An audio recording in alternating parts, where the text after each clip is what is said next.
Madwar 120 rappreżentant minn għaqdiet mhux governattivi inġabru fil-Palazz tal-President f'San Anton fejn ingħataw dettalji dwar il-ftuħ tal-applikazzjonijiet tal-ewwel sejħa tal-Fond tal-Għaqdiet Volontarji.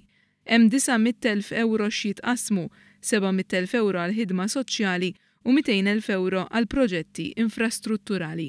Ammont li bis-saħħa tal-ġenerożità li wara l-poplu fl-Istrina ser jagħmel il-ħidma ta' bosta għaqdiet volontarji aktar effettiva. Il-priorità ser tkun fuq proġetti li jikkonċernaw it-tfal, ix-xogħol, żgħażagħ b'vizzi, saħħa, faqar, diżabilità, proġetti ta' dijalogu u l-ekoloġija. Il-kap tal-Bord tal-Evalwazzjoni il-Professur Carmelo Borch spjega kif biex dawn il-prioritajiet jintlaħqu saru kriterji ġodda bil-ħsieb li jixprunaw ħidma konġunta u effettiva fost organizzazzjonijiet li għandhom interess komuni. Fost il-kriterji li hemm huwa propju l-abilità li għaqda volontarja jkollha biex tamministra il-fond, amministrazzjoni sindendi regolari kif ukoll amministrazzjoni finanzjarja.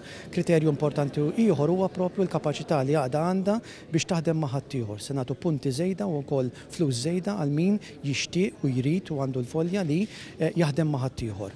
Kriterju ieħor importanti huwa s-sostenibilità tal-proġett. Il-Bord tal-Evalwazzjoni se jkun qed janalizza kull proġett u applikazzjoni mresqa, dan filwaqt li tkun assigurata it-trasparenza u l-kontabilità fit-tqassim tal-fondi. L-organizzazzjonijiet għandhom ċans sal-10 ta' April sabiex jissottomettu l-applikazzjoni. Il-President ta' Malta Mary Louise Coleiro Preca irrimarkat li lan tal-Fond tal-Għaqdiet Volontarji huwa li tiżdied il-kwalità fis-servizzi li l-organizzazzjonijiet jagħtu lis-soċjetà Maltija.